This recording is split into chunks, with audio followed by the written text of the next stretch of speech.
Hello Gita जी।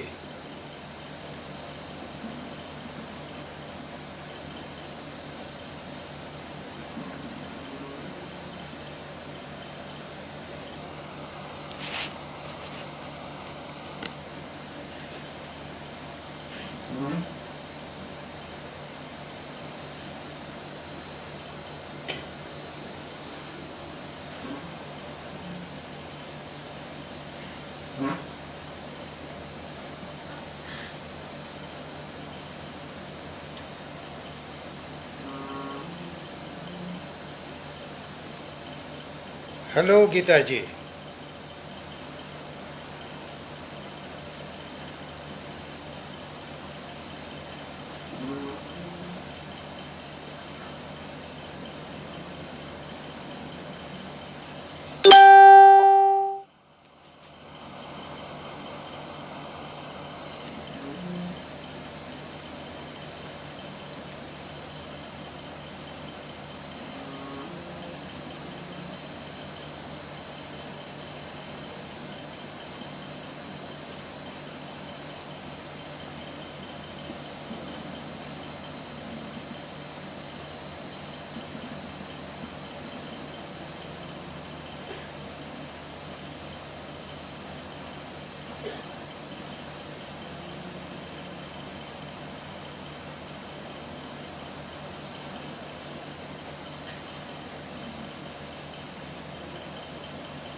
Okay.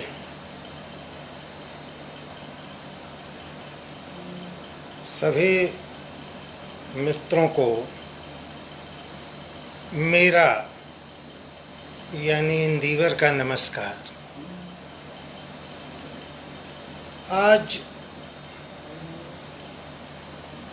हम सब लोग बातचीत करने के लिए बैठे हुए हैं। समय बहुत कुछ सिखला देता है। ये जो समय है, कोई इसे कोविड-19 कहता है, कोई इसे कोरोना युग कहता है, कोई महामारी कहता है। मैं इसे लॉकडाउन कहता हूँ और इसके लिए दो पंक्तियाँ भी अर्पित करता हूँ कि पास आना मना, दूर जाना मना, जिंदगी का सफ़र कैद खाना बना। पास आना मना, दूर जाना मना, जिंदगी का सफ़र कैद खाना बना। हम एक एकांत की ज़िंदगी जी रहे हैं, लेकिन हर स्थितियों से सामना करना और उसका समाधान ढूंढ निकालना हमने सीखा है। ये हमारे आदिम स्रोत में है। तो देखिए, गीता जी ने निकाल दिया ये एक बातचीत करने का जरिया शलभ प्रकाशन के माध्यम से, ये लाइव प्रसारण का जो ऑनलाइन चल रहा है, और इसमें हम सब लोग जो आत्मीय मित्र हैं वो एक साथ एक दूसरे से बातचीत में, व्यवहार में, शिष्टाचार में शिरकत कर रहे हैं। मैं आप सब लोगों को नमस्कार करता हूँ और अपनी बात, ये जो आयोजन है जो लाइव हो रहा है, हम बनारस में हैं, अनिल जी चंडीगढ़ में होंगे, गीता जी दिल्ली में हैं, इरेश जी कनॉट प्लेस में होंगे, मनोज जैन दिल्ली में होंगे। ये जो ढेर से हमारे मित्र हम एक साथ बैठे हुए हैं और एक दूसरे को मानसिक रूप से शेयर कर रहे हैं, इस प्रयास और इस आयोजन के लिए आप सबको साधुवाद, इस शिरकत करने के लिए साधुवाद। और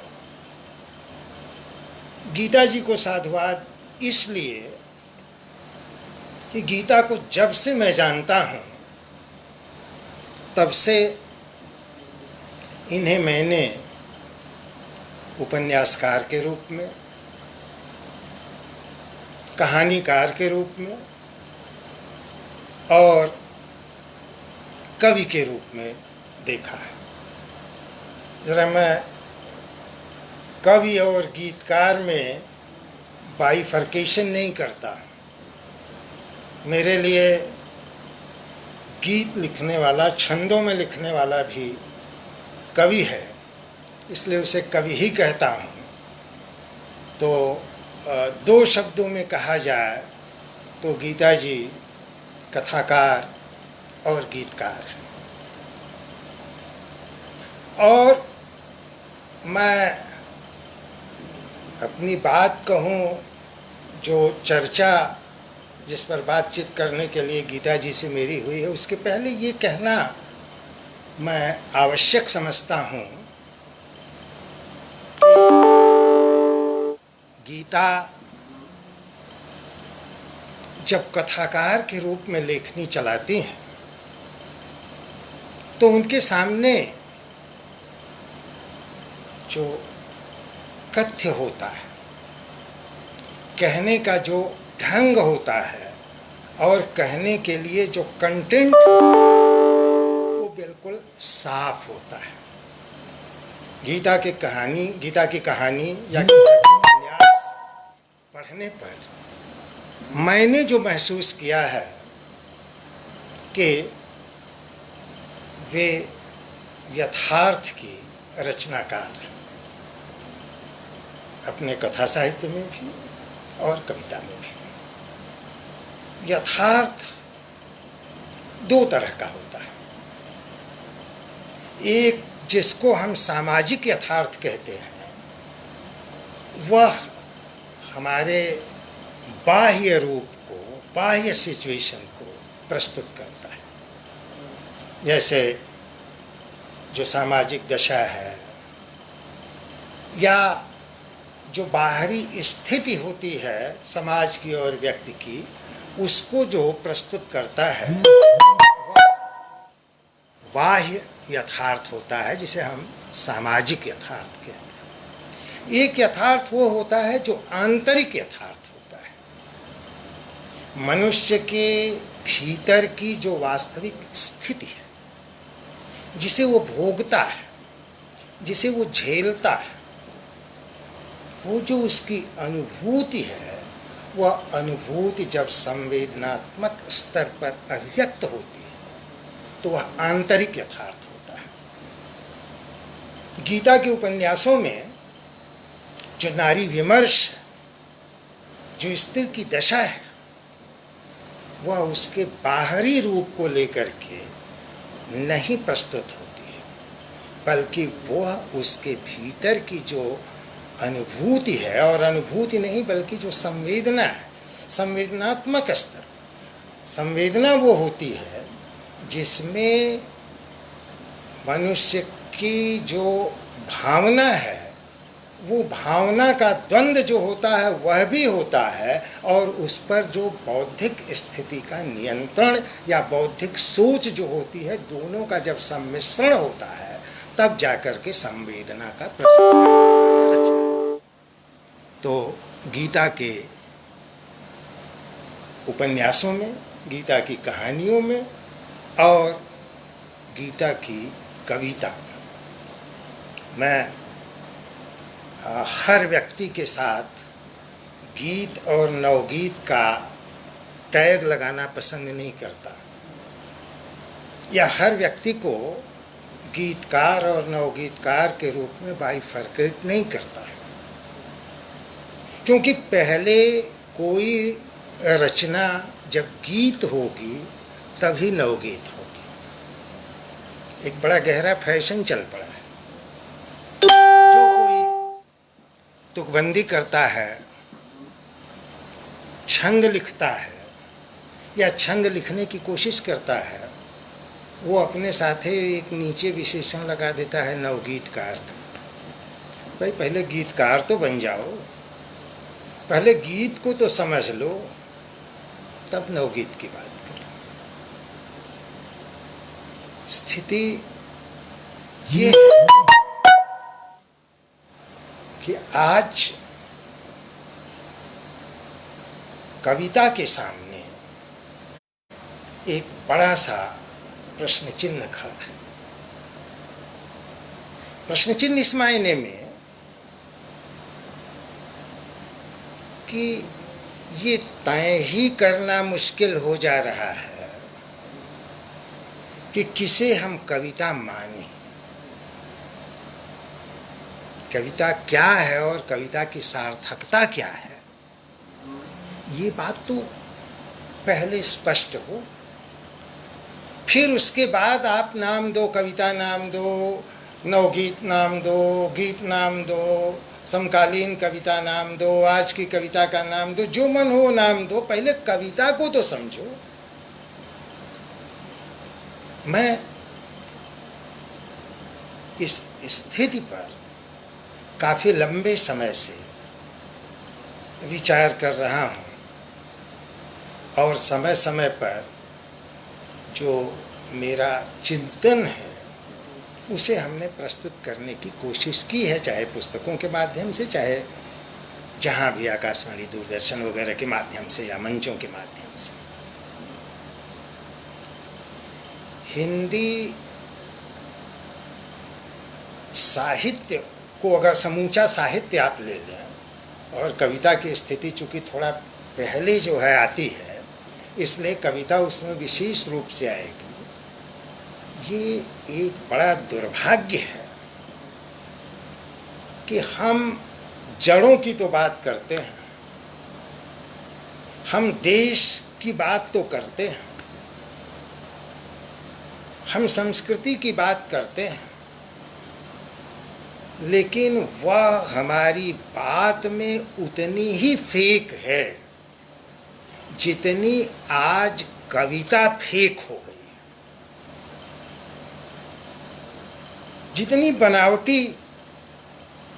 जितना बनावटीपन हमारे जीवन में अपनी संस्कृति, अपनी राष्ट्रीयता, भारतीयता और जातीय बोध के प्रति आया है, उतना ही बनावटीपन लेखन में भी आया। विशेष तौर से जो नवलेखन का प्रारंभ होता है 1950 के आसपास, क्योंकि इस बात को मैं नहीं मानता कि साहित्य पर राजनीति का प्रभाव जो है कभी पड़ा नहीं है या राजनीति का प्रभाव नहीं पड़ता है। राजतंत्र हो तो भी साहित्य पर राजनीति का प्रभाव पड़ता है, अंग्रेजों के शासन के खिलाफ लड़ना हो तो भी राजनीति का प्रभाव पड़ा है, और आज़ादी के बाद तो साहित्य के लेखन में राजनीति और समाज के बीच एक कशमकश चला है। समूचा का समूचा जो प्रगतिवाद है 1945 के आसपास, 40 ही नहीं 45 के आसपास, बल्कि आज़ादी प्राप्ति के बाद तक कह लीजिए, समूचे के समूचे प्रगतिवाद पर नेहरू के प्रभामंडल का प्रभाव है, जिसका परिणाम आज भी आप देख सकते हैं कि आज का जो भारत है, इसमें जो वामपंथी साहित्य है या जो वामपंथ है, उस पर शुद्ध रूप से नेहरू डायनेस्टी का प्रभाव है शुरू से। क्योंकि नेहरू की जो पार्टी थी, कांग्रेस पार्टी जो थी, उसने कोई बुद्धिजीवी सेल नहीं बनाया था। उसने वामपंथियों का जो बुद्धिजीवी सेल था उसी को पुशअप किया था। इसलिए आज तक वामपंथ पर नेहरू के प्रभामंडल का प्रभाव है। लेकिन जो नवलेखन है, जो 50 का नवलेखन है, उस जिसमें जो है अज्ञेय आते हैं, जिसमें मुक्तिबोध आते हैं, जिसमें ये विजय देवनारायण शाही, धर्मवीर भारती, केदारनाथ सिंह, हालांकि ये लोग जूनियर लोग हैं, इसके पहले शकुंत माथुर वगैरह हैं, भवानी प्रसाद मिश्र वगैरह हैं, इन सब पर आप, शिव प्रसाद सिंह हैं, इन सब पर आप देखिएगा तो आचार्य नरेंद्र देव और डॉक्टर राम मनोहर लोहिया के प्रभामंडल का प्रभाव है। तो मैं कहना ये चाहता हूँ कि जो समूचा का समूचा प्रगतिवाद है, उस पर नेहरू के प्रभामंडल का भारत में प्रभाव है, जो वामपंथी विचारधारा से निर्गत होकर के आता है। और जो नवलेखन है वो आचार्य नरेंद्र देव, डॉक्टर लोहिया की विचारधारा से प्रभावित होकर के भारत में आता है, जिस पर भारतीयता और भारतीय बोध का प्रभाव आज भी, उसका जो बंटवारा वामपंथ और दक्षिणपंथ में हुआ है, लगभग इसी तरह का बंटवारा है, जबकि लोहिया और नरेंद्र देव से ज़्यादा प्रगतिशील जो है कोई लीडर नहीं दिखाई पड़ता। तो कहना मैं ये चाहता हूँ कि इस तरह से भारत का जो साहित्य है 1950 के बाद का, उस पर विदेशीपन का, साहित्य की का जो विदेशी शिल्प है, साहित्य का जो विदेशी कथ्य है, उसका बहुत गहरा प्रभाव पड़ा है। और इसी का परिणाम है कि कविता जो छायावाद के बाद जो है विभिन्न खेमों में विभक्त होती दिखाई पड़ती है। हिंदुस्तान की कविता में दो ही युग ऐसे हैं जिसमें समूची काव्य प्रवृत्तियों का संश्लेषण होता है। एक है छायावाद युग। छायावाद में छायावाद के पहले की सभी काव्य प्रवृत्तियों का जो आधुनिक काल से शुरू होती है उसका संश्लेषण है, उसमें सब है। उसी तरह से दूसरा परिवर्तन नई कविता में हुआ है, जो नई कविता अत्यंत ही उदारवादी है, जिसमें व्यक्तिवादी स्वच्छंदतावादी काव्य जो पारंपरिक गीत धारा है, बच्चन वगैरह की जो है, जिसमें वो पारंपरिक गीत धारा भी है, जिसमें प्रगतिवादी काव्य धारा भी है, जिसमें प्रयोगवादी काव्य धारा भी है, जिसमें गीत या नए ढंग के जो गीत हैं जिनकी प्रवृत्ति आंचलिकता और लोक चेतना है वह भी है। तो नई कविता की यह जो उदारवादी प्रवृत्ति है, यह हिंदी कविता में छायावाद के बाद दूसरा सबसे बड़ा परिवर्तन है, जो उदारवादी है, जिसमें सभी काव्य प्रवृत्तियों का संश्लेषण है। लेकिन नई कविता के बिखराव के बाद कविता छोटे छोटे कैंपों में अबूझ पहेली हो गई। और अगर उसका हम भेद करें तो उसका भेद हमने किया है, और लगभग वो 40 ढंग के जो है भेद होते हैं। तो उन भेदों को यहाँ कहने की ज़रूरत नहीं है, वो काफ़ी लंबा हो जाएगा। कहना ये है कि उसको जगदीश गुप्त ने एक नाम दिया था किस्म किस्म की कविता। वो किस्म किस्म की कविता होगी जो निरंतर कैंपों में बढ़ती गई, शिविरों में बढ़ती गई, और उसके आलोचकों ने, उसके लिखने वालों ने कविता को कुछ इस तरह से सामने रख दिया जैसे एक गांव में एक हाथी चला गया और उस गांव में 7 अंधे जो है बड़े अच्छे लाल बुझक्कड़ थे। तो हाथी को उन सबों ने जो है स्पर्श किया, तो जिसके हाथ में हाथी का जो अंग आया, किसी के हाथ में पूंछ आया, किसी के हाथ में कान आया, किसी के हाथ में कुछ आया, जिसके हाथ में जो आया उसने कहा कि हाथी ऐसा ही होता। वही गति समकालीन कविता की या आज की कविता की वही गति हो गई है। हर कवि, हर आलोचक अपने विचारधारा से, अपने मन से एक प्रतिमान गढ़ देता है और उसको गढ़ करके कहता है कि यही असली कविता है, यही सही कविता है, इसी को कविता कहा जा सकता है। तो भाई ये बात मेरी समझ में नहीं आती। मैं ये मानता हूं कि कविता के नए प्रतिमान गढ़े जा सकते हैं, कविता के नए प्रतिमान हो सकते हैं, लेकिन कविता के कुछ शाश्वत प्रतिमान होते हैं जो हर युग में रहे हैं और हर युग में रहेंगे।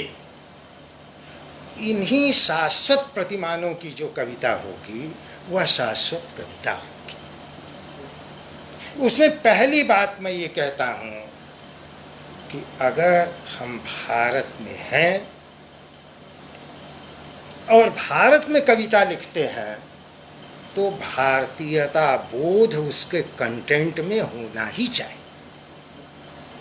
भारत की कविता क्या है, भारतीय कविता क्या है?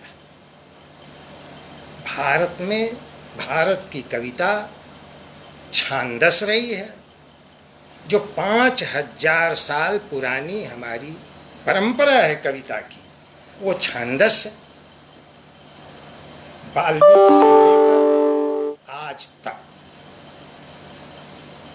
ये जो छांदसता है कविता की, इसको ढीला तो किया जा सकता है, इसके बंधन को हल्का तो किया जा सकता है, लेकिन कविता की इस भारतीय परंपरा को समाप्त नहीं किया जा सकता। इसको समाप्त करके कोई कविता जो है भारतीय ढंग की कविता नहीं हो सकती, क्योंकि कविता में नाद सौंदर्य जरूरी है। अगर कविता में नाद सौंदर्य नहीं है, कविता में रिद्म नहीं है, कविता में प्रवाह नहीं है, तो वह कविता के ढंग की कविता नहीं। अब यह अलग बात है कि उसके चाहे इससे अलग इतर जो कविता है उसके जो मन हो वो नाम दिए जा सकते हैं, दे दिए जाएं। यहाँ मैं यह कतई नहीं कह रहा हूँ कि जो कविता छंदों में न लिखी जाए वो कविता नहीं है। कविता छंदों में भी लिखी जाती है, कविता छंदोबद्ध भी हो सकती है और कविता छंद मुक्त भी हो सकती है, लेकिन उसमें कवित्व होना चाहिए, उसमें अर्थगुह्यता होनी चाहिए, उसमें सार्थकता होनी चाहिए। वो सार्थकता कविता में सीधे सीधे किसी बात को कह देने मात्र से, नारेबाजी कर देने मात्र से वो जो है अर्थगोह्यता नहीं आती। कविता के लिए प्रतीकात्मकता, कविता के बिंबात्मकता, बिंबात्मकता, ये चीज़ें जो है आवश्यक हैं, ये होनी चाहिए। नाद सौंदर्य होना चाहिए, एक रिद्म होना चाहिए, तब जाकर के कविता कविता हो सकती है, नहीं तो कविता गद्य हो जाए। दिक्कत ये है कि इसको बाइफरकेट करने का काम उन लोगों ने किया जिनकी रुचि या जिनकी आस्था भारतीयता, उसकी संस्कृति, उसके जातीय बोध और उसकी आत्मा में नहीं थी। आप देख लीजिए, प्रयोगवाद का प्रारंभ करते हुए अज्ञे ने लिखा कि वो कह रहा तुम तक मेरी बात पहुंचती है, नहीं पहुंची अज्ञेय की बात आम जनता तक। क्यों नहीं पहुंची? अब अगर आपसे पूछा जाए कि वो कैरा तुम तक मेरी बात पहुंचती है, ये कैरा किसका प्रतीक है, तो आप क्या बताएंगे? ये कैरा मूलतः एक खैरा बैल होता है, उसका प्रतीक है। अज्ञेय कहना ये चाहते हैं कि ए श्रमशील लोगों, तुमको लेकर के जो क्रांति की बात की जाती है, क्या वह बात तुम्हारी समझ में आती है? अब लीजिए, अगर ये कैरा के प्रतीक द्वारा आप कोई बात कहना समझाना चाहेंगे, तो ये कैरा का अर्थ जो है, इस प्रतीक का अर्थ आप सिवाय अनुमान के अलावा और कोई रास्ता है लगाने का? अगर हम मान लीजिए उसका जो है खैरा बैल के प्रतीक के रूप में अनुमान लगा करके उसका अर्थ लगाते हैं, कोई कैरा का और कोई अर्थ लगा सकता है जो उसके क्षेत्र में कैरा के लिए कहा जाता है। तो इस तरह की चीजें हैं, यह कविता को कवितापन से अलग करती है। अज्ञेय की बात जनता ने नहीं सुनी, इसी तरह से जनता ने उनके साथियों की भी बात नहीं सुनी, मुक्तिबोध की, रघुवीर सहाय की। ये सारी बातें हम पढ़े लिखे लोगों के लिए या विश्वविद्यालयों में पढ़ाने के लिए भले ही जो है विमर्श का, बौद्धिक विमर्श का विषय बन गया और बन करके रह गया, लेकिन आम जनता से उसका कोई ताल्लुकात नहीं रह गया। रूस का कवि था येवतुशेंको, वो जब कविता पढ़ता था तो हजारों हजारों लोग इकट्ठा होते थे, उसकी कविता सुनते थे, मिलके मजदूर हुआ करते थे जो कविता सुनने के लिए इकट्ठा होते थे, और उनमें जो है एक तरह का रस संचार होता था, उससे उन्मथित होते थे और उन्मथित होकर के वो उस पर चर्चा करते थे। क्या कारण है कि अगर भारत के मार्क्सवादी कविता सुनाने लगे तो एक भी कविता सुनने के लिए एक भी व्यक्ति खड़ा नहीं रह पाएगा, इसलिए कि वह कविता उसकी पहचानी हुई कविता नहीं, उसकी जानी हुई कविता नहीं, उसके भीतर जा करके बैठ नहीं जाती है, उसको उन्मथित नहीं करती, अर्थात उसके समझ में नहीं आती। भारतीय मानस में वही कविता समझी जा सकती है जो भारतीय परिवेश की कविता, जिस कविता में नदी न हो, भारत की नदी न हो, भारत के पहाड़ न हो, भारत के फूल न हो, भारत का जंगल न हो, भारत का पातर न हो, भारत का गुदना न हो, भारत का चांचर न हो, भारत के फाग न हो, भारत के तीज त्योहार न हो। ये चाहे संवेदना की कविता हो, चाहे उल्लास की कविता हो, जिसमें भारतीयपन नहीं रहेगा, वह कविता भारतीय मानस में जाकर के बैठती नहीं। ये इस देश में कोई आज की बात नहीं है। हिंदुस्तान में दिल्ली पर विदेशी शासन हुआ करता था, मुसलमानों का शासन रहा, अंग्रेजों का शासन रहा, लेकिन भारत की जो मूल जनता है वो कभी उस शासन से अपने सांस्कृतिक स्तर पर प्रभावित नहीं हुई। उसका जो अपना सांस्कृतिक बोध था, उसकी जो अपनी पद्धति थी, उसकी जो अपनी परंपरा थी, उसकी जो अपनी रीति रिवाज थे, भारतीय मानस उससे बंधा रहा। और इसलिए जिस रचना में, जिस कविता में इसका वर्णन होगा, इसकी संवेदना होगी, इसकी सूक्ष्मता होगी, वही भारतीय कविता होगी।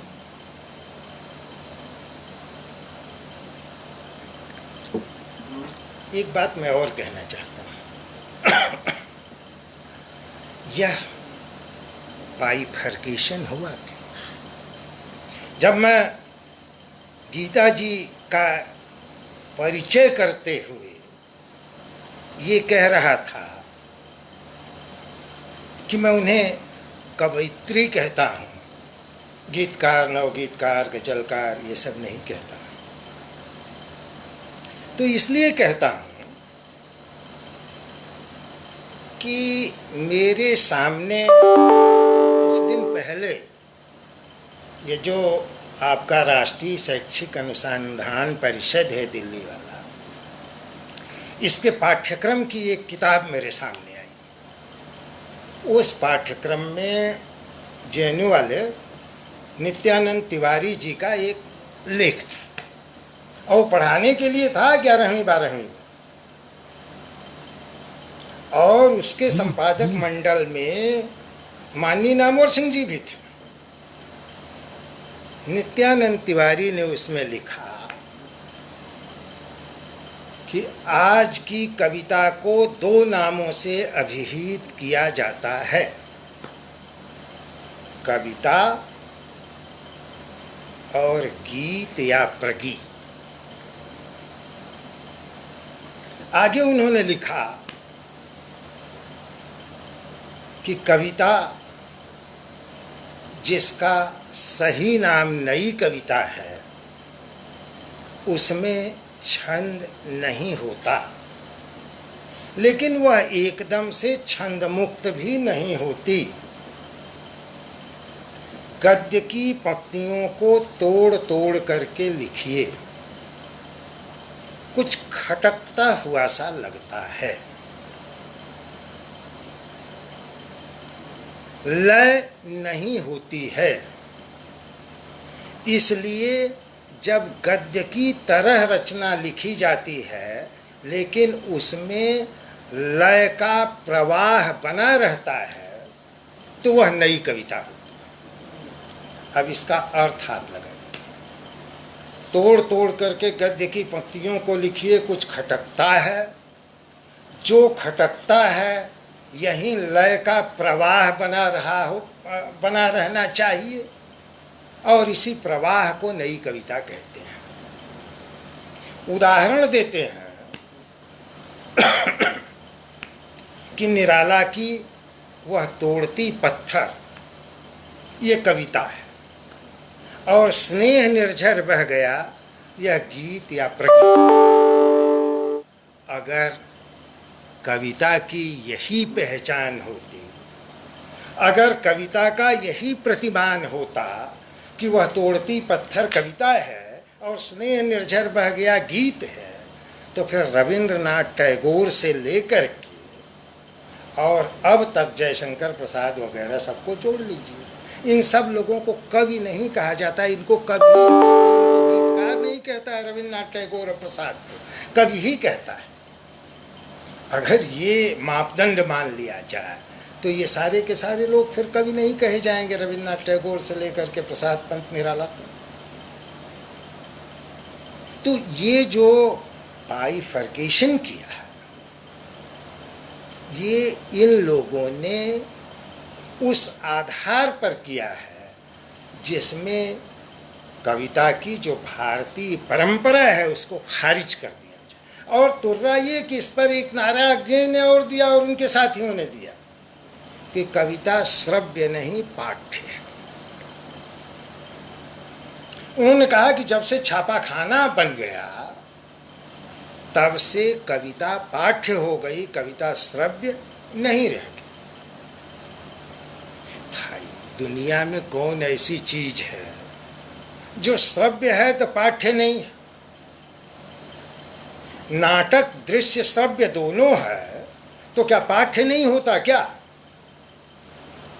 कहानी पाठ्य है तो आज भी जो है कहानियों को सुनाने की परंपरा जो है, अनेक पर्व त्योहारों पर ये जो है कहानियां सुनाई जाती हैं। तो ये कोई बाइफर्केशन नहीं हुआ कि कविता पाठ्य हो गई है। मैं तो कहता ये हूं कि कविता श्रव्य भी है और कविता पाठ्य भी है, जिसे आप सुन भी सकें और जिसे आप पढ़ भी सकें, और दोनों में जो आपके हृदय में जा कर के चुभे, जो आपके हृदय में जा कर के बैठे, वह कविता है। तो इस पर बात काफ़ी लंबी की जा सकती है, और अगर विस्तार से बात की जाए तो एक एक जो है समकालीन कविता का जो बाइफर्केशन है, जो समकालीन कविता के एक एक भेद हो सकते हैं, और जिन्हें मुख्य रूप से गद्य कविता कहा जा सकता है। और मैं अपनी किताबों में उनको गद्य कविता कहता हूँ और यही मैं लिखता हूँ। और गद्य कविता का जो मैंने भेद किया है वो 25-30 भेद किया हुआ है। तो जो छंद मुक्त कविता है या मुक्त छंद की कविता है, उसके बारे में मैं कहना ये चाहता हूँ कि जो प्रतीकों में हो, जो बिंबों में हो, जिसमें अर्थगुह्यता हो, जिसमें भारतीय जीवन और परिवेश हो, और आज के समकालीन जीवन की जो संवेदना है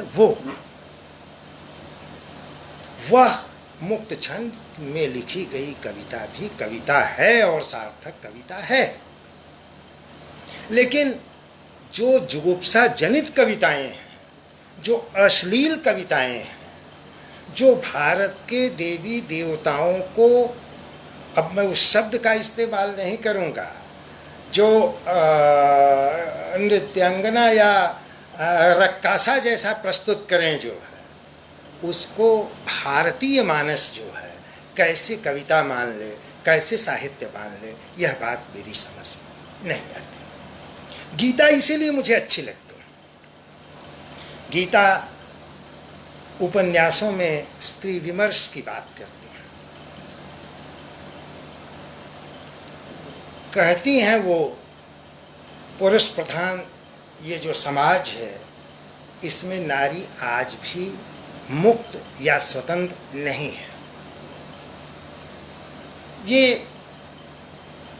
अपने आप में यह जो लाइन है, यह लाइन अपने आप में ये बाह्य स्थिति है, लेकिन इसका जब वो सूक्ष्म विवेचन करती है, जब इन स्थितियों का नारी की मानसिकता पर क्या प्रभाव पड़ता है, नारी का जो मानसिक द्वंद्व है वो किस तरह से उभरता है, जब इस बात को वो कहती हैं, तो वह उसका भोगा और झेला हुआ यथार्थ होता है, वह उसका सूक्ष्म यथार्थ होता है।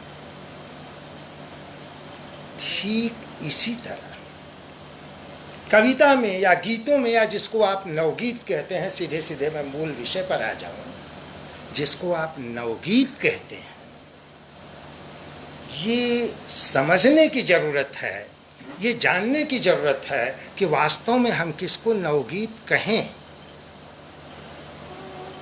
अजीब अराजकता की स्थिति है, और विशेष तौर से नवगीत के क्षेत्र में इतनी गहरी अराजकता है कि नवगीत का कोई अनुशासन है ही नहीं। कम से कम आज के युग में जो ये युग चल रहा है, इस युग में नवगीत का कोई अनुशासन दिखाई नहीं पड़ता।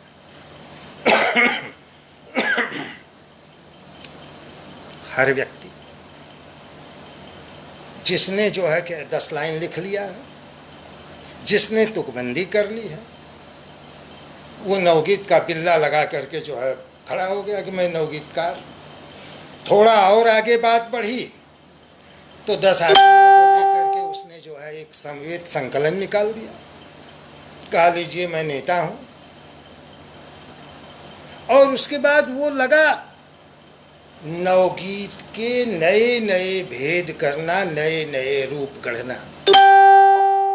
कोई जनगीत गढ़ने लगा, कोई समकालीन गीत गढ़ने लगा, कोई समकालीन नवगीत बनाने लगा। अब ऐसे लोगों से मैं पूछना चाहता हूँ, एक सज्जन समकालीन गीत की बात करते हैं, भाई समकालीन कविता नाम तब दिया गया जब कविता बिखर गई, और उसके बिखर जाने के बाद कविता के अलग अलग खेमे हो गए। पहला खेमा हुआ अकविता का, भूखी पीढ़ी की कविता, दादावादी कविता, लिंगात्मूतवादी कविता, बीटनिक कविता, ये तमाम जो ताजी कविता, टटकी कविता, ये तमाम जो कविता के भेद हो गए। इस अराजकता की स्थिति में ये कहा गया कि भाई अब ये क्या क्या कहोगे, इसलिए खाली कविता कहो या समकालीन कविता कहो। अब ये समकालीन गीत उसी तर्ज पर लेकर के एक सज्जन आ गया, कौन सा भैया जो है बिखराव हो गया, कितने खेमे बने जो है, कितनी उसकी पत्रिकाएं निकली, कितने उसके आंदोलन चले जो है नवगीत के। नवगीत में कौन सा बिखरा हो गया कि आप समकालीन की और क्या क्या नाम आ गए कि आप जो है समकालीन कविता लेकर के आ गए। एक सज्जन समकालीन नवगीत कहते हैं, ये इससे भी खतरनाक है। नवगीत में नव जो है कालवाचक विशेषण है और समकाल भी कालवाचक विशेषण है। तो ये नवगीत में समकालीन कहाँ से आ गया, ये नव के साथ फिर समकालीन कहाँ से आ गया। तो तात्पर्य कहने का ये है कि नवगीत का अपना एक प्रतिमान है और होना चाहिए। आज हर अनिल पांडे इसमें बैठे हुए हैं, नौजवानों में बड़े अच्छे नवगीत की बड़ी अच्छी समझ है, नवगीत के समीक्षक हैं, कविता के भी समीक्षक हैं।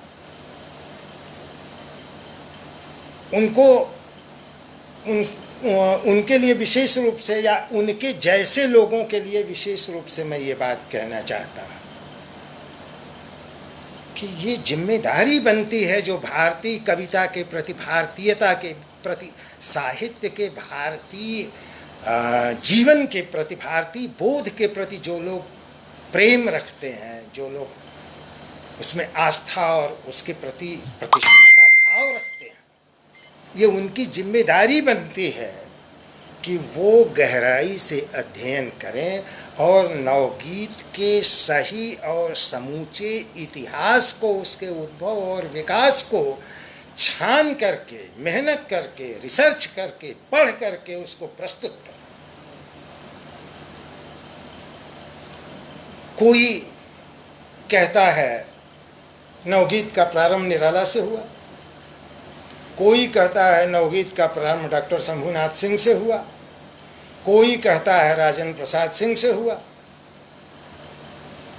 कोई और किसी को कहता है। और अगर कोई कहने वाला नहीं मिलता है तो दिल्ली में तो ऐसे ऐसे बंधु लोग हैं जो खुद को ही अपने आप कह देते हैं कि नवगीत तो मैंने शुरू किया। पटना से भी कोई दावेदार निकल आएगा जो। तो ये जो स्थिति है, इस स्थिति में एक बात बहुत साफ है कि चाहे नई कविता हो चाहे नवगीत, कविता में जो समस्त छायावादोत्तर काव्य प्रवृत्तियां हैं, उसका बीज अगर किसी एक आदमी ने बोया है तो वे निराला है। उन्होंने मुक्त छंद की कविता भी लिखी है, उन्होंने छंदोबद्ध छोटे छोटे बहरों वाले नवगीत भी लिखे हैं, उन्होंने सॉनेट भी लिखा है और निराला ने गजल भी लिखी और निराला ने गीतिका भी लिखी है। तो ये जो समस्त छायावाद उत्तर काव्य प्रवृत्तियां हैं, उनका बीज निराला ने बोया है। और एक बात बहुत साफ है कि किसी एक व्यक्ति ने न तो नई कविता का प्रारंभ किया है और न किसी एक व्यक्ति ने नवगीत का प्रारंभ किया है। साहित्य का जो रचना धर्म है, या साहित्य में जब कोई साहित्य आंदोलन चलता है या किसी प्रवृत्ति का उभाड़ होता है, तो वह अनेक मानस से उद्भूत होता है और वह मानस एक ही तरह की चीज जब सोचता है तब जाकर के परिवर्तन की कोई विधा निकलती है। गीत में भी इसी तरह की सोच चल रही थी। एक तरफ नई कविता,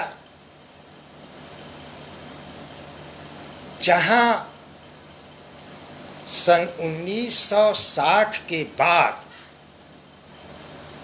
भारतीय परंपरा की और भारतीय शिल्प की या भारतीय वाङ्मय के शास्त्र की जो चीज़ें थीं, उसको छोड़ करके पश्चिम से आई हुई प्रवृत्ति को और पश्चिम से आए हुए शिल्प को एडॉप्ट कर रही थी। तो दूसरी तरफ गीत में लिजलिजी भावुकता या कोरी भावुकता, प्रेमी प्रेमिका, नाक मुंह हाथ, ये जो केवल सौंदर्य को उड़ेलने की जो प्रवृत्ति थी, हाला मधुशाला मानसलता, इस पार प्रेम मधुए तुम हो, उस पार न जाने क्या हो।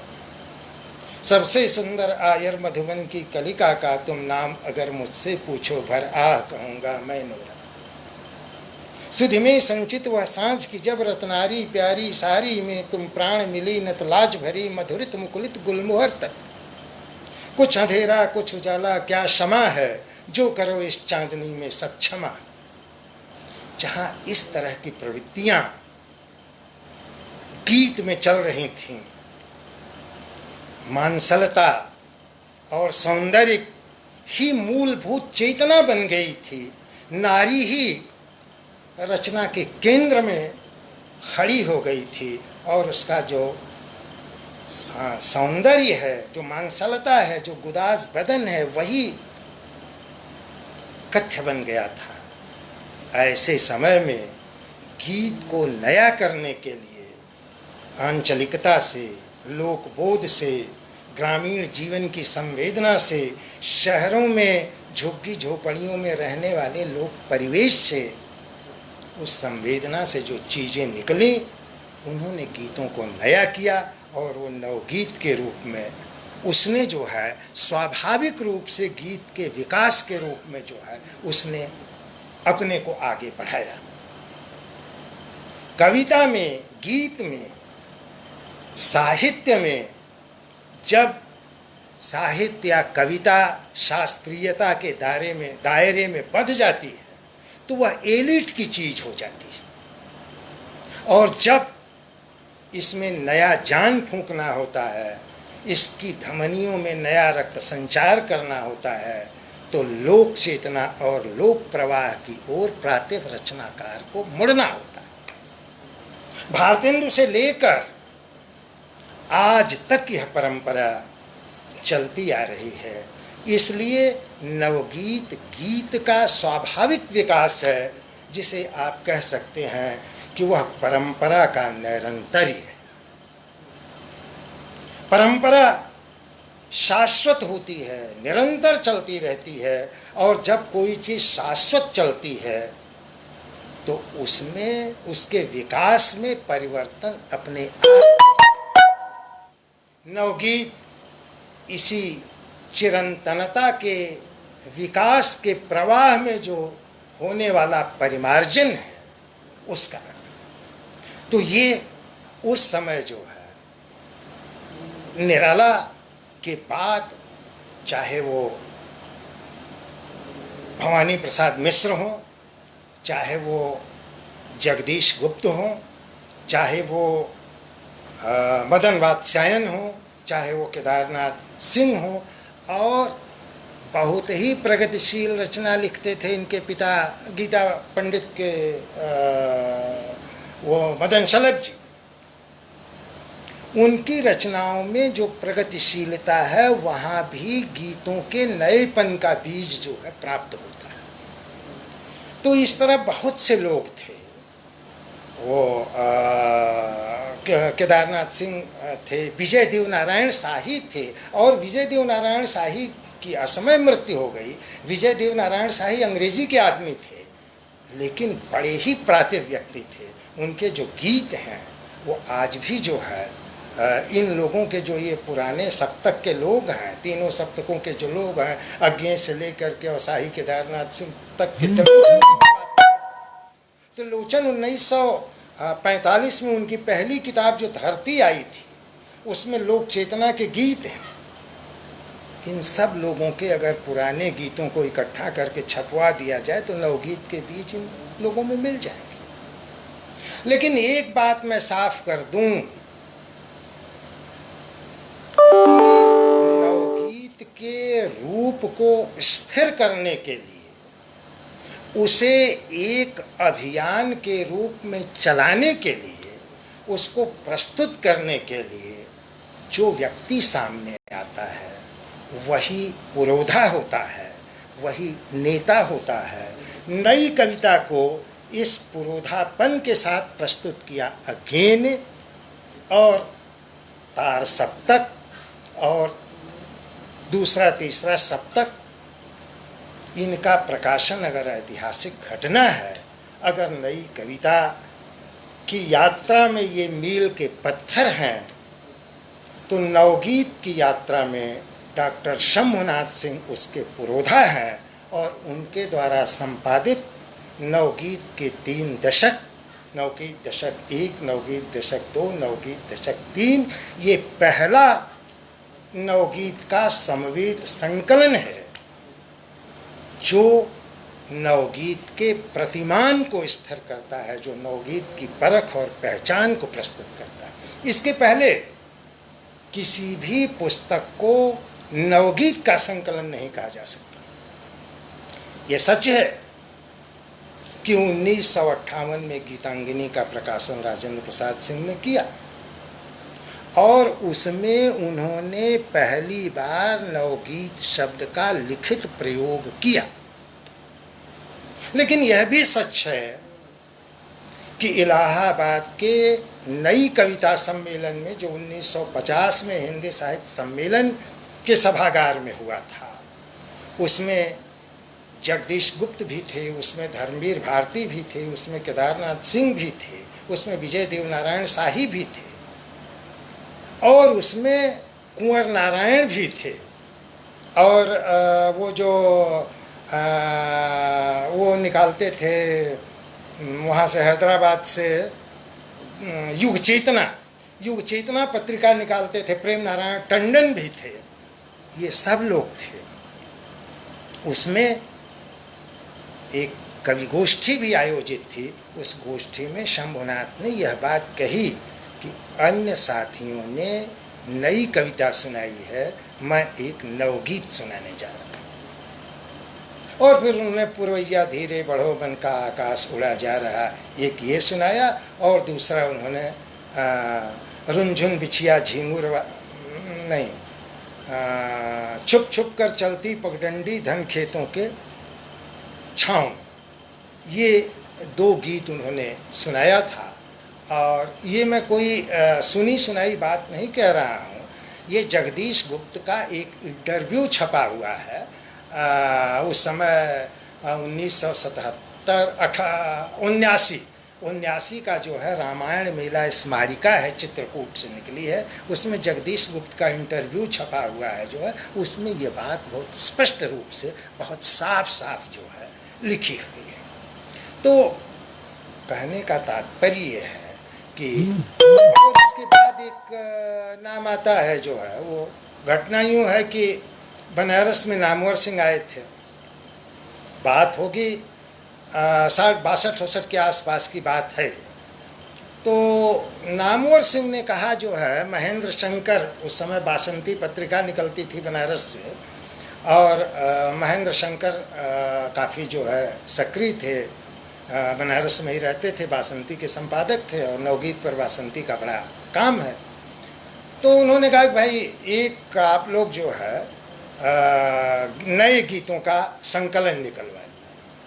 तो महेंद्र शंकर ने, नामवर सिंह की प्रेरणा से महेंद्र शंकर ने जो है उसमें मेहनत किया और वो उनका क्या नाम है, चंद्रदेव सिंह उसके संपादक हुए।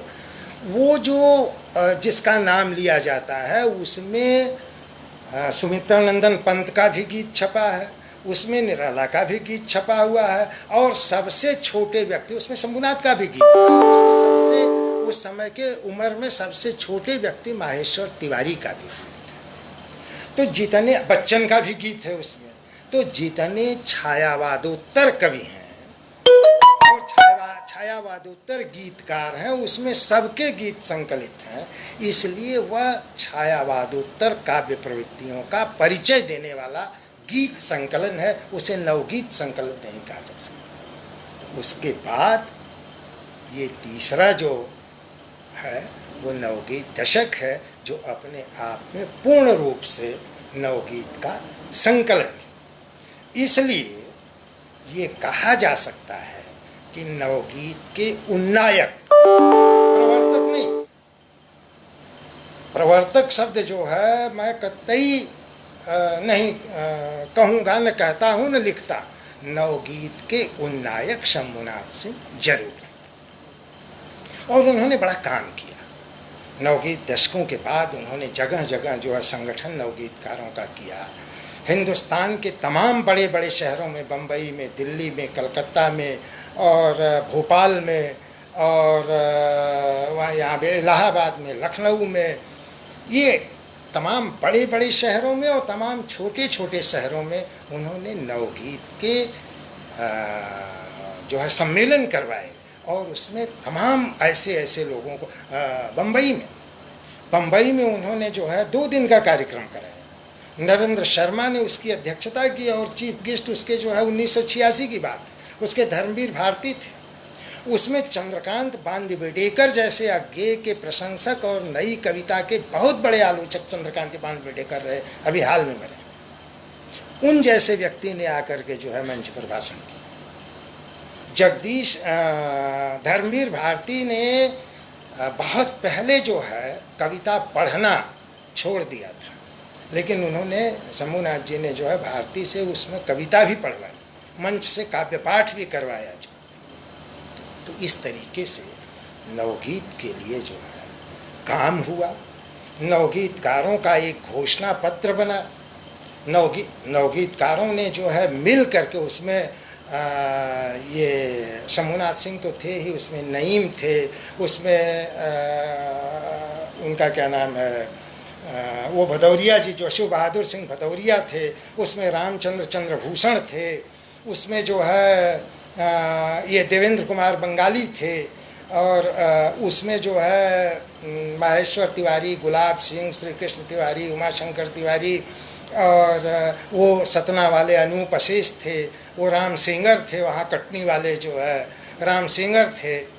और ये सारे लोग जो है, इस तरह के लोग जो है उसमें उपस्थित थे। और उनकी उपस्थिति में सबके जो है उससे वो घोषणा पत्र डॉक्टर शंभुनाथ सिंह ने स्वीकृत कराया। उसको देख करके हालांकि उसकी ड्राफ्टिंग मैंने की थी, लेकिन उसको जो है उसकी स्वीकृति जो है शंभुनाथ जी ने कराई उस सम्मेलन में। और उस सम्मेलन से वो घोषणा पत्र बना जो हमारी उस किताब में है। अनिल जी पढ़े होंगे, सार्थक कविता की तलाश और नवगीतनामा में। तो इस तरीके से नवगीत की परख और पहचान को स्थिर किया गया है। वो कोई ऐसा नहीं है कि वो किया हुआ नहीं है। अब इस फेसबुक ने, ये जो सोशल मीडिया है, इसने बहुत बढ़िया, गीता पंडित जैसे सद्बुद्धि वाले लोग भी हैं जो इस तरह का स्वस्थ आयोजन करते हैं। और ऐसे भी लोग हैं जो इस फेसबुक का, इस सोशल मीडिया का दुरुपयोग करने में जो है जरा सा भी। अब एक सज्जन अभी हाल में ही जो है किसी पाकिस्तान के जो अल्पसंख्यक, धार्मिक अल्पसंख्यक कोई व्यक्ति है, उसके पैर पर जो है उसके तलवे में इतनी मार मारी गई है कि उसके तलवे पर जो है वो तलवा मतलब जगह जगह से कट फट गया है। उस फोटो को डाल दिया जो है, अपने को नवगीतकार कहते हैं और समकालीन नवगीत वाले लोगों ने जो है उनको अपने संकलन में जगह भी दी। अब वो फोटो उन्होंने पाकिस्तान की डाल करके और लिख दिया कि मजदूरों का जो है ये, और उस पर नवगीत भी बना दिया 4 लाइन का, उसे नवगीत का शीर्षक भी दे दिया। तो भैया ऐसे ऐसे महान लोग हैं जो इस सोशल मीडिया का बहुत इस तरह से भी सदुपयोग कर रहे हैं। तो इस पर कहीं कोई भी जो है 4 लाइन लिख करके उसको नवगीत का नाम दे दे और किसी को फेसबुक पर गाली गलौज करने लगे या हाँ हाँ बहुत बढ़िया बहुत खराब करने लगे, तो ये जो चीज़ें चल रही हैं यह एक तरह की अराजकता की स्थिति। नवगीत इस अराजकता की स्थिति को समाप्त करने के लिए जो प्रबुद्ध लोग हैं उनको आगे आना चाहिए, जो इसके प्रति भाव रखते हैं उनको आगे आना चाहिए और इस प्रवृत्ति का गहरा विरोध करना चाहिए। और जो जेन्युइन नवगीतकार हैं, जो जेन्युइन नवगीत हैं, उनको जो है ईमानदारी के साथ बिना लाग लपेट के और बड़ी ही कड़वी सच्चाई के साथ जो है उसे सामने लाने की आवश्यकता है और उसे लाने का काम होना चाहिए।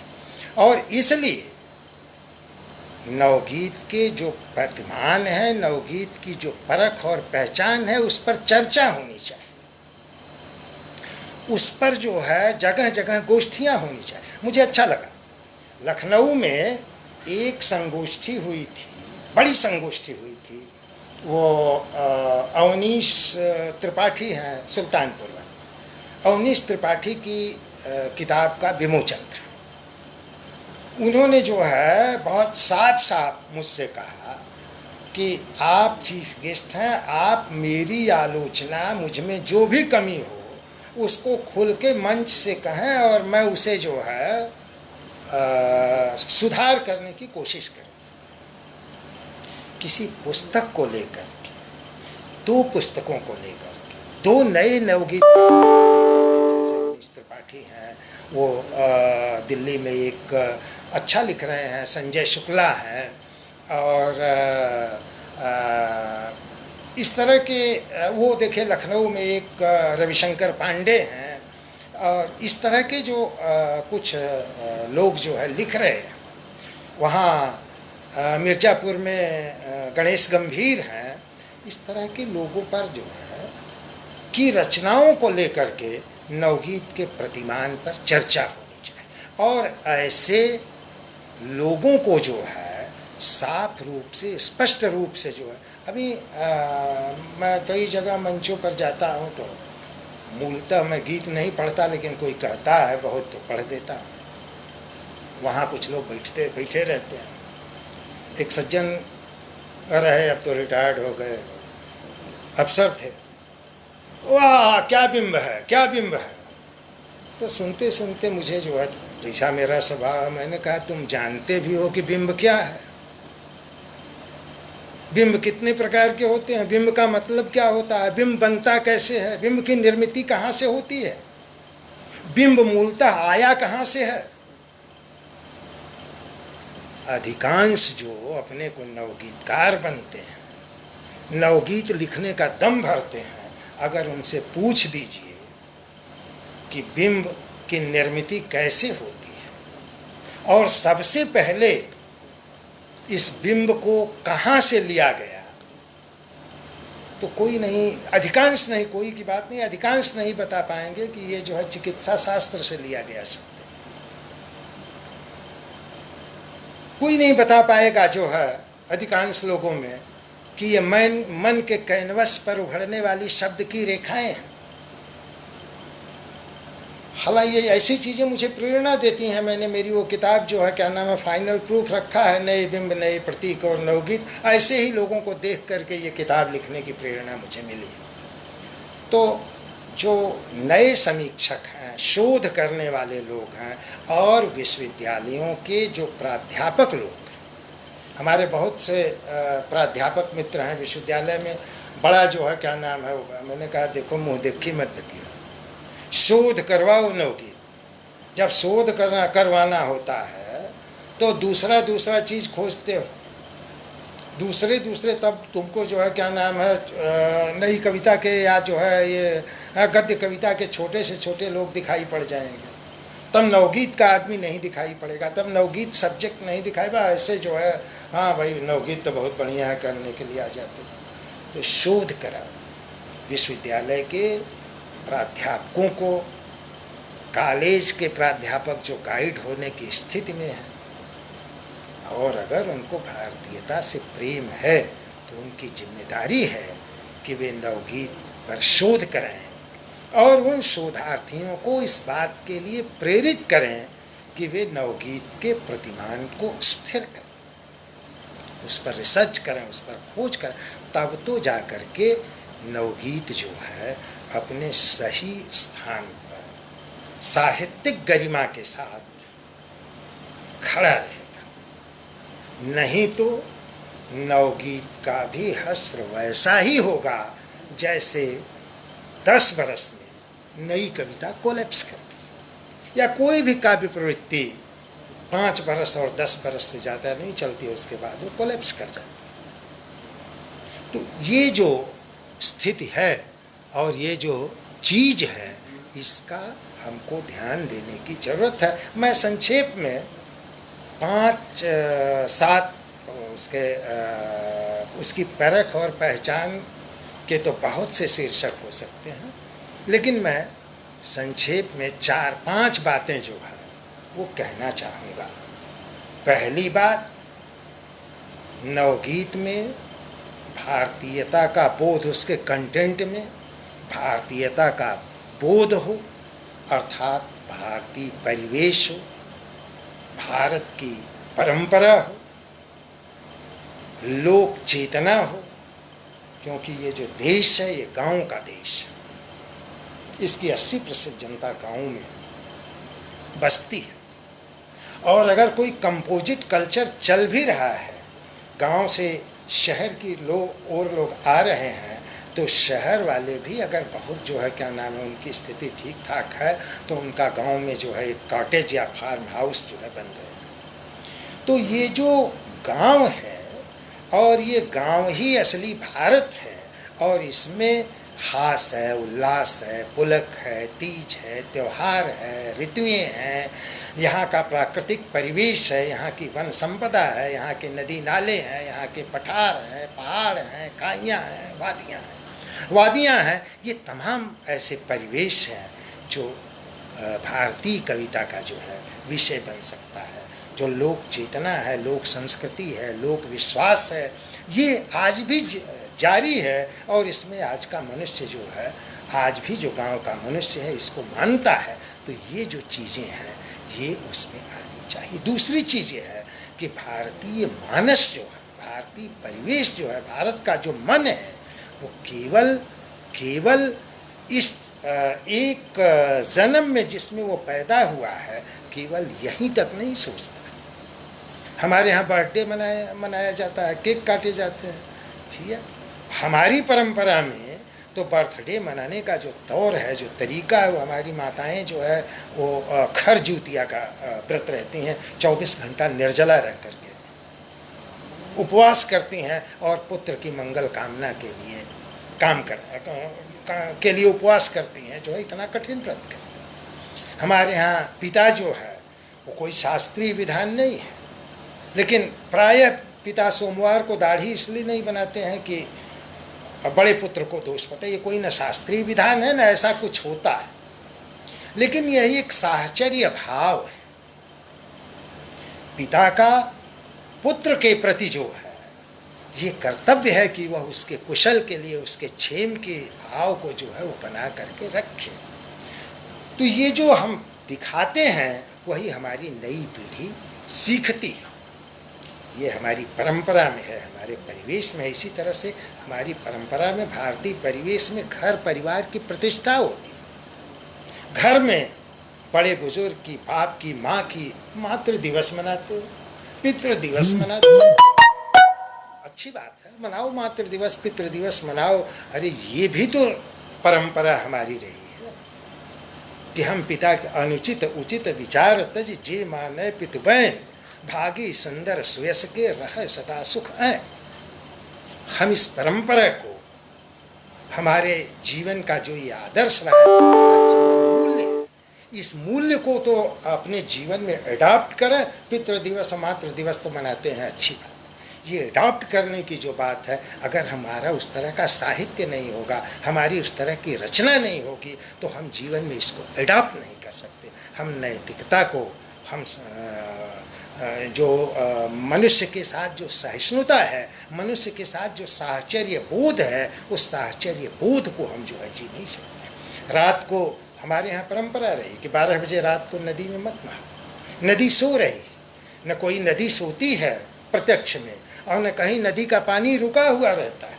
लेकिन नहीं, हम वृक्ष की पूजा करते हैं, हम नदी की पूजा करते हैं, क्योंकि नदी जीवनदायिनी है। हम कूप में घड़ा नहीं डुबोते हैं। ये सब क्या है? ये सब साहचर्य भाव है। इस साहचर्य भाव को हम भूलते जा रहे हैं, या हम भूल गए हैं, इसलिए हमारा इतना नैतिक पतन हो गया है। अगर हम साहित्य में, हम कविता में, हम नवगीत में इन चीज़ों को नहीं ले आएंगे, इनके घर परिवार की जो प्रतिष्ठा है, भाई भाई का जो बंटवारा है, उसके दर्द को नहीं ले आएंगे, आंगन में जो दीवार खींचती है उसके दर्द को नहीं ले आएंगे, जो ये मन भेद पैदा हो रहा है, इस मन भेद की संवेदना को अगर हम नहीं प्रस्तुत करते हैं तो ये हमारे देश का, हमारे परिवेश का, हमारे जीवन का और हमारा जो वास्तविक मूल जीवन है उस मूल्य का साहित्य नहीं है। तो ये उसमें होना चाहिए। और इसके साथ साथ जातीय बोध होना चाहिए। जातीय बोध और कुछ नहीं, राष्ट्रीयता है, और कोई भी राष्ट्र बिना नस्ल के नहीं होता। राष्ट्र में नस्ल होती है और अपने नस्ल के प्रति जो है हमें गर्व होना चाहिए। तो ये जो चीज़ें हैं, हम राणा को, पद्मिनी को भूल नहीं सकते, हम राम को, कृष्ण को भूल नहीं सकते। उनके चरित्रों से, उनके आदर्श से जो हमको प्रेरणा लेनी है वो प्रेरणा हमको लेनी पड़ेगी। इसीलिए ये जो भारत माता है, इसको भारत माता हम इसीलिए कहते हैं, इससे हम यही मांग करते हैं कि हे माँ, हमें राम का हृदय दो, कृष्ण का मस्तिष्क दो, शिव की शक्ति। तो ये हमारा भारतीय परिवेश है, ये हमारी भारतीय परंपरा है, ये हमारी नस्ल है। हम इसको छोड़ करके जो है कोई भारतीय साहित्य नहीं लिख सकते। लेकिन इसका यह मतलब नहीं है कि जो आधुनिक जीवन है, जो आधुनिकता बोध है, जो युग सापेक्षता है, जो समकालीनता है, हम उसको ठोकर मार दें। घड़ी की सुई को पीछे नहीं ले जाया जा सकता। जो आज चल रहा है, आज हर व्यक्ति जो ये मीडिया पर्सन हो गया है, आज हर व्यक्ति मोबाइल रख करके जो है पूरी दुनिया से जुटा हुआ है। हम क्या है, हम आपसे जुड़ रहे हैं इसी मोबाइल के जरिए। तो इस क्रांति को भी हम नहीं भूल सकते हैं। ये जो इलेक्ट्रॉनिक क्रांति है, हम इसको नहीं भूल सकते।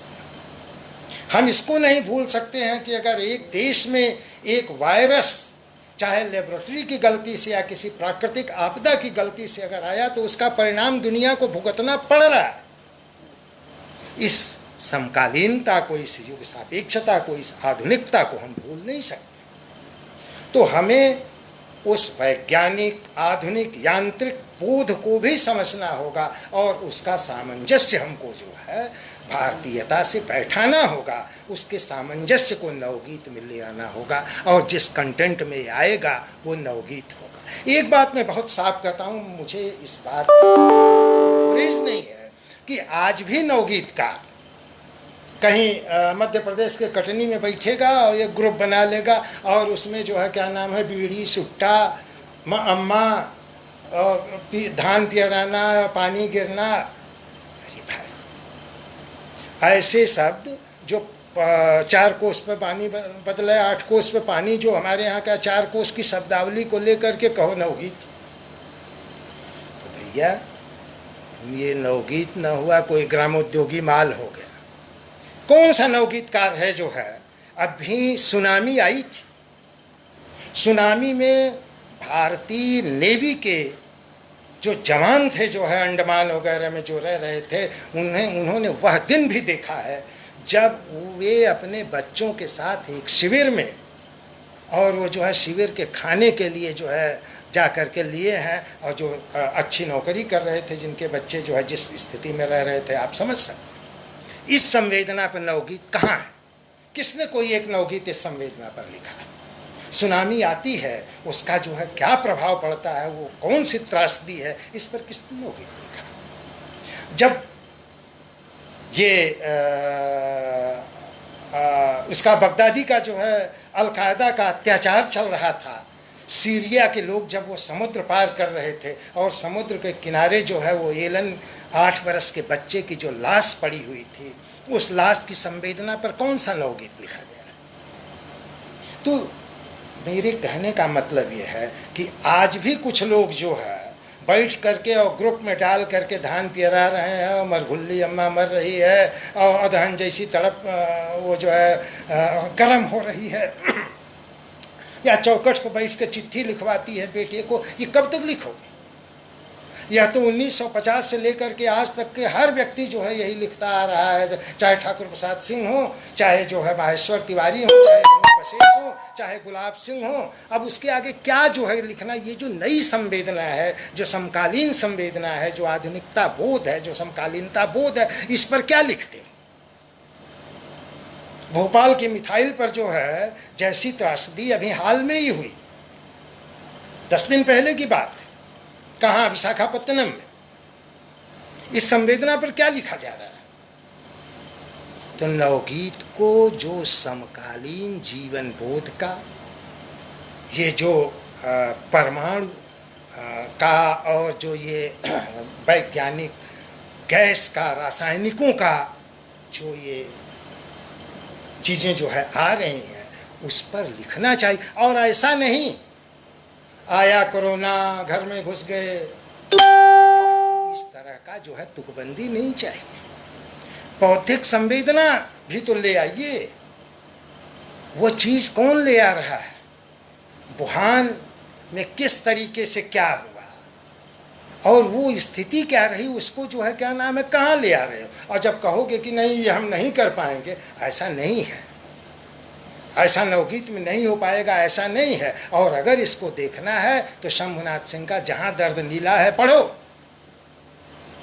जिसमें जो है गैस त्रासदी पर गीत है, जिसमें अणुभट्टियों पर गीत है, जिसमें जो है चंद्र विजय पर गीत है, जिसमें वो आकाश में पहुंच करके जो है स्पेस लगाने के इन विषयों को लेकर के जिन पे गीत लिखे, जिनमें ईथर पर गीत है, जिसमें जो है मिथाइल पर गीत है, इन चीज़ों को जो है उसको देखो कि यह जो वैज्ञानिक बोध है, जो समकालीनता का बोध है, यह भी एक बड़ी चीज़ है।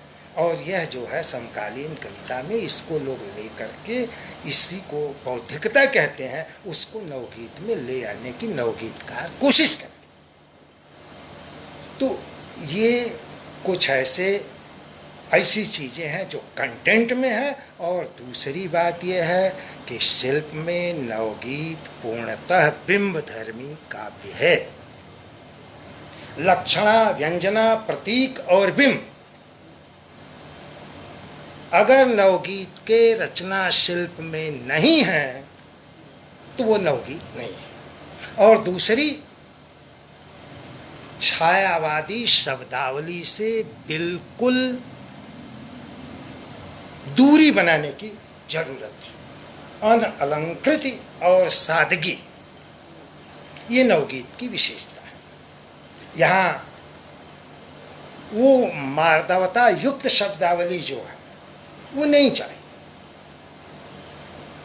बहुत से लोगों के गीत में देखता हूँ, अच्छे गीतकार हैं, नवगीत में भी उनके नाम चलते हैं, लेकिन अगर उनके गीतों की शब्दावली उठाइए जो है तो वो घोर छायावादी शब्दावली है। इसी तरह से जो उनके लय, जो रिद्म का प्रवाह है, वो भी बहुत पुराने ढंग का है, पुराने किस्म का।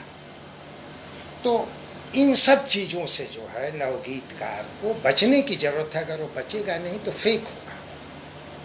6 लोग हैं, रविशंकर पांडे हैं लखनऊ में, इलाहाबाद में जयकृष्ण राय तुषार हैं, दिल्ली में संजय शुक्ल हैं, और सुल्तानपुर में अवनीश त्रिपाठी हैं, और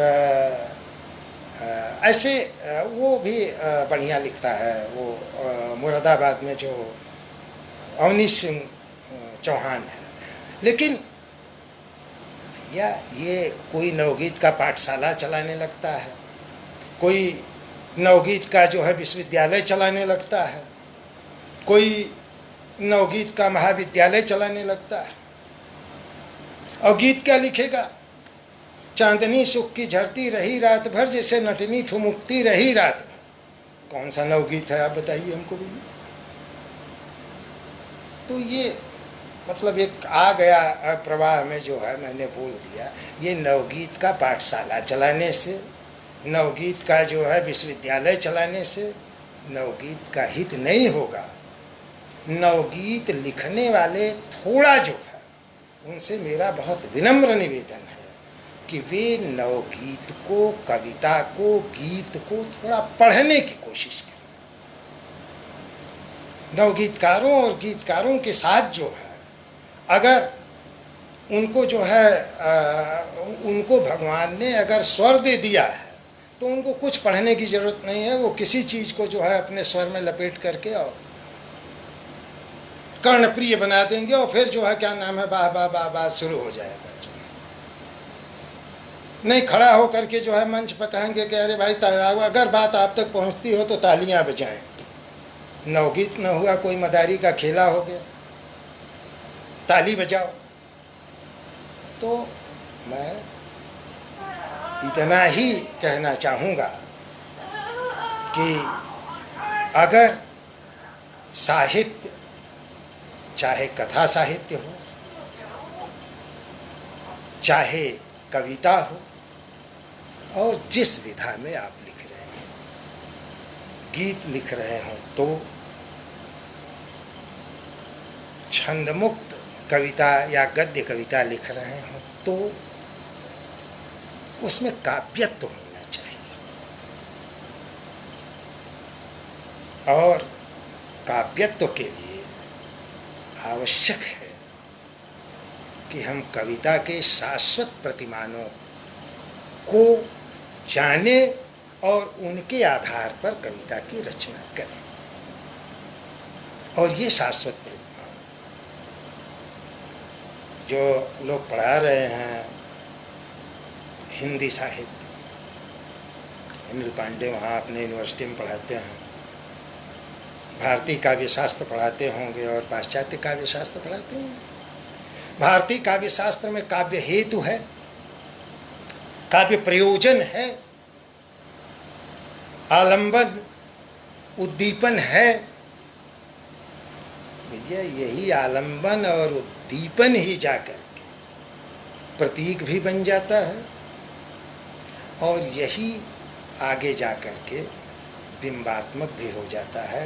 यह केवल भारतीय काव्य शास्त्र की ही बात नहीं है, यह अरस्तु से आपको जो है प्राप्त हो जाएगा, प्लेटो से आपको प्राप्त हो जाएगा। तो मेरे कहने का मतलब यह है कि कविता के जो शाश्वत प्रतिमान हैं उसमें हम ये नहीं कहते हैं कि आप जो है कुंडलियाँ लिखिए, हम ये नहीं कहते हैं कि आप सवैया लिखिए, ये सब जो है छंदों में रहा, हम ये आपसे नहीं कहते। लेकिन हम ये जरूर कहते हैं कि छंद कविता का एक आवश्यक अंग है। छंदों में लिखी गई कविता प्रवाहपूर्ण होती है, हृदय में बैठती और बैठती है। छंदों को पिछड़ापन की निशानी मत कहिए, या छंदों में लिखना पिछड़ेपन की निशानी नहीं। इसके बाद मुक्त छंद में भी कविता हो सकती है, क्योंकि मुक्त छंद भी अपने आप में एक तरह का छंद है। लेकिन कविता को जो गद्य आप बना रहे हो उसे गद्य कविता कहो, कविता गद्य नहीं हो सकती। काव्य और कथा साहित्य का घालमेल तो पहले से होता रहता है। नाटक और काव्य का बहुत से, प्रसाद के बाद भी बहुत से नाटककार हैं, उदय शंकर भट्ट हैं और बहुत से नाटककार हैं जिन्होंने अपने नाटकों में गीत लिखा है। बहुत से कथाकार हैं जिन्होंने अपनी कथाओं में भी 2 लाइन 4 लाइन के गीतों को जो है प्रस्तुत किया है। लेकिन अब ये एक अलग बात है कि अब ये मान लिया गया जो है, या एक तरह की बात आ गई कि भाई उपन्यास और कहानी जो है, उपन्यास कहानी है, उसमें गीत नहीं, उसमें काव्यत्व तो नहीं होना चाहिए। यद्यप गीता पंडित में वो बिल्कुल ही सहज कथाकार हैं, सहज कहानीकार हैं, उनका कवि जो है उनके कथा साहित्य पर हावी नहीं होता। लेकिन अज्ञेय का कवि उनके सारे जो है, चाहे उपन्यास हो चाहे कहानी हो, उस पर हावी होता। तो बहुत से कवि कथाकार ऐसे हैं जिनका काव्यत्व उनकी कथा पर भी हावी होता है। तो भाई जो चीज़ें कथात्मक तरीके से कविता में लिखी गई हों उसे जो है काव्य नाटक के रूप में, काव्य कथा के रूप में उसको ले लीजिए, उसका घालमेल तो हो सकता है। लेकिन कविता और रिपोर्टाज का घालमेल कैसे होगा? कविता या व्यक्तिव्यंजक निबंध का घालमेल कैसे होगा? कविता और उसका क्या बोलते हैं, फीचर का जो है घालमेल कैसे। तो ये कुछ ऐसी चीज़ें हैं जिनका घालमेल कविता में नहीं करना चाहिए। यह घालमेल ठीक वैसा ही लगता है जैसे मक्के के दांत में कोई ऊँट, जैसे मक्के के बीज में कोई ऊँट का दांत मिला दे, इस तरह से बिल्कुल अलग अलग होता है। तो मैं कहना केवल इतना ही चाहता हूँ, अंत में निष्कर्षतः ये बात कह करके मैं समझता हूँ कि आप लोग भी काफ़ी लंबा सुन चुके हैं। मैं विराम लेते हुए इतना ही कहना चाहूँगा कि कविता के शाश्वत प्रतिमान होते हैं। इन्हीं प्रतिमानों की कविता सार्थक कविता है, चाहे वो छंदों में हो और चाहे वो मुक्त छंद में हो। एक बात। दूसरी बात, साहित्य में भारतीयता के वापसी की आवश्यकता है। हम किसी विचारधारा से प्रतिबद्ध हो सकते हैं, लेकिन उसकी प्रतिबद्धता के साहित्य को ही साहित्य माने, ऐसी धारणा बिल्कुल एकांगी है, एक पक्षी है। मार्क्स कहता था कि साहित्यकारों का एक काम है, वह क्रांति की दिशा का साहित्य बने, सर्वहारा का विरोध करें, उसका जो है पूंजीपतियों का विरोध करे, क्योंकि वो शोषक है। सर्वहारा मजदूर और किसानों का समर्थन करें और उसी के समर्थन में साहित्य लिखें। साहित्य का एक काम है मार्क्सवाद का प्रचार करना। ऐसी प्रतिबद्धता को अगर कोई सही मायने में साहित्यकार है तो उसे स्वीकार नहीं करेगा। दूसरी बात, आखिरी बात कहने जा रहा हूँ। बहुत सुनता हूँ, बहुत सुन रहा हूँ कि साहित्यकार का काम है कि वो प्रतिरोध का साहित्य रचे, वो विरोध का साहित्य रचे, वो प्रतिपक्ष का साहित्य रचे। इसका मतलब यह है कि आप ये कहना चाह रहे हो कि निगेटिव साहित्य। आगे जाकर के कुछ लोग लिखते हैं, जो इसी फेसबुक पर लिखते हैं, वॉल पर लिखते हैं, उसको क्या बोलते हैं, ब्लॉग पर लिखते हैं कि जो साहित्यकार सत्ता के विरोध में नहीं लिखता वो चारण होता है। साहित्य तो प्रतिरोध का होता है। ऐसे लोग कहना ये चाहते हैं कि साहित्य का मतलब सिर्फ निगेटिविटी होती है। निगेटिविटी उस जमाने की बात हो सकती है जब आपको लड़ाना, जब केवल केवल केवल औद्योगिक क्रांति अपने विकास पर हो और देश में, राष्ट्र में दो ही वर्ग हों, एक ओर केवल उद्योग हो, कल हो, कारखाना हो, और दूसरी ओर केवल मजदूर हो। तो मजदूर को इस बात के लिए संगठित करना कि वह निगेटिविटी के द्वारा मालिक के प्रति एक नकारात्मक भाव रखे, क्योंकि वो शोषक होता है, इसे कहते हैं रोकने का साहित्य या प्रतिरोध का साहित्य या विरोध का साहित्य। और अगर सरकार उस शोषक का साथ देती हो तो उस सरकार का विरोध करना डेमोक्रेसी में ये होता है प्रतिरोध का साहित्य। लेकिन ऐसे लोग भूल जाते हैं कि इस पूरे संसार में एक तीसरी दुनिया भी है, चौथी दुनिया भी है। इसी संसार में लातीनी अमेरिका रहा है, इसी संसार में भारत है, इसी संसार में पाकिस्तान है। हिंदुस्तान में कभी भी पूंजीवाद उस चरम पर नहीं पहुंचा कि केवल दो वर्ग हों, मजदूर और मालिक का वर्ग हो। हिंदुस्तान में सबसे पहले और सबसे ज्यादा अगर शोषक और शोषित की स्थिति कहीं रही है तो वो दलित चेतना, जिसकी आवाज हमें अंबेडकर में मिलती है, जिसकी आवाज हमें गांधी में मिलती है, जिसकी आवाज हमें डॉक्टर राम मनोहर लोहिया। लोहिया ने कहा था कि हिंदुस्तान में वर्ग संघर्ष नहीं, वर्ण संघर्ष। और उनके मरने के 67 में लोहिया मर गए, और 85-90 आते आते जो है दलित चेतना का जो प्रवाह हिंदुस्तान में उगड़ा, उसने सारे पहले के जो जीवन मूल्य थे उन जीवन मूल्यों को ध्वस्त कर दिया। उसने राज्य और जनता के बीच के जो स्थित थे, राज्य पर अधिकार और राज्य पर शासन जो अपनी बपौती मानते थे, उस चीज को जो है उस चेतना ने, उस दलित चेतना ने उस चीज को समाप्त कर दिया। और इतना ही नहीं, हिंदुस्तान में वर्ग संघर्ष नहीं हुआ, हिंदुस्तान में शोषक और शोषित की विचारधारा नहीं चली, लेकिन जिस विचारधारा को आचार्य नरेंद्र देव, राम मनोहर लोहिया और जयप्रकाश नारायण ने चलाया, व्यवस्था परिवर्तन की बात, वर्ण संघर्ष की बात, और व्यवस्था और वर्ण संघर्ष के माध्यम से एक डायनेस्टी जो बिल्कुल हिमालय के बर्फ की तरह जम गई थी, 47 से लेकर के 77 तक की एक ऐसी डायनेस्टी जो बर्फ की तरह जम गई थी, उसको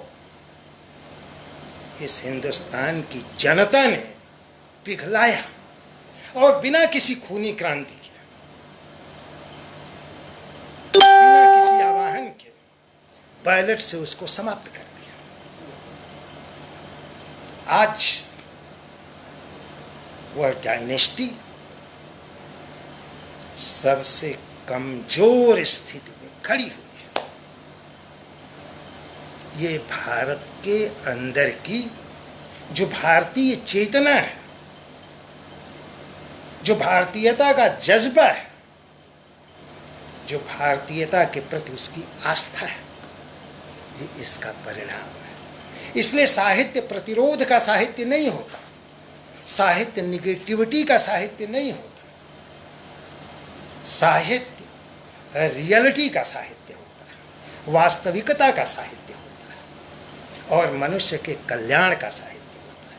तुलसी कहते हैं, भाषा भनित भूति भल सोई, सुरसर सम सब कर हित हो। साहित्य वही है जो गंगा की धारा की तरह सबका हित सोचता हो, सबके हित के लिए होता। साहित्यस्य भाव साहित्य, यही साहित्य दर्पणाकार आचार्य विश्वनाथ कहते हैं। साहित्य भाव ही साहित्य है, और यही रामचंद्र शुक्ल कहते हैं, साहित्य का उद्देश्य लोकमंगल है। तो जिससे लोक मंगल हो, जिससे लोक सुखी हो, जो लोक के लिए लिखा जाए, जो आम आदमी के लिए लिखा जाए, जो जीवन मूल्य के लिए लिखा जाए, जिससे मनुष्य और मनुष्य के बीच में सहयोग, सहिष्णुता, भाईचारा, सदाशयता ये बढ़ता हो, वो साहित्य होता है। साहित्य मनुष्य को पॉजिटिव बनाता है, साहित्य मनुष्य के भीतर सकारात्मकता का बोध उत्पन्न करता है, साहित्य नकारात्मकता नहीं पैदा करता। इसीलिए ने कहा है, कविता वही है जो श्रेय को प्रेय बनाती। श्रेष्ठ जो है वो तो है जो उसे प्रिय बना दे, जो श्रेष्ठ को प्रिय बना दे, वो साहित्य है, वो कविता है। इसलिए कविता न नए प्रतिमानों की कविता है, कविता न प्रतिरोध की कविता है। कविता जो है वह वागर्था इव संपृक्तो वागर्था प्रतिपत्तये, शब्द और अर्थ के सामंजस्य का नाम कविता है। गिरा अर्थ जल बीज सम कहियत भिन्न न भिन्न। तुलसी यही बात कहते हैं, वाणी और अर्थ से मिला हुआ हो, उसके कहने में कोई भिन्नता न, उसका अर्थ एक हो। एकता, सहिष्णुता, सहयोग, ये साहित्य का उद्देश्य है, और इसी का नाम साहित्य है। वो कविता में भी हो सकता है, कहानी में भी हो सकता है, उपन्यास में भी हो सकता है, नाटक में भी हो सकता है। बस इन्हीं चंद शब्दों के साथ गीता जी को आशीर्वाद देते हुए मैं अपनी बात ख़त्म करना चाहूँगा कि ये इसी तरह सक्रिय रहें, लिखती रहें और जितने भी मेरे मित्र, मेरे छोटे भाई, प्रिय लोग, शिष्य लोग, जो लोग मुझे सुन रहे हैं, आप सब लोगों को मेरी बहुत बहुत शुभकामनाएं। धन्यवाद।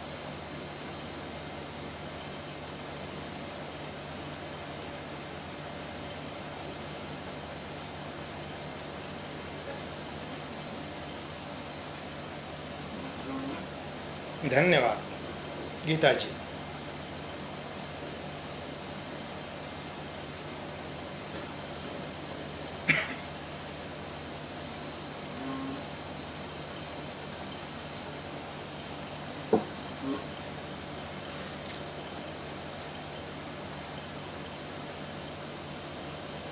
किसी को कुछ पूछना हो भाई तो वो पूछ सकता है।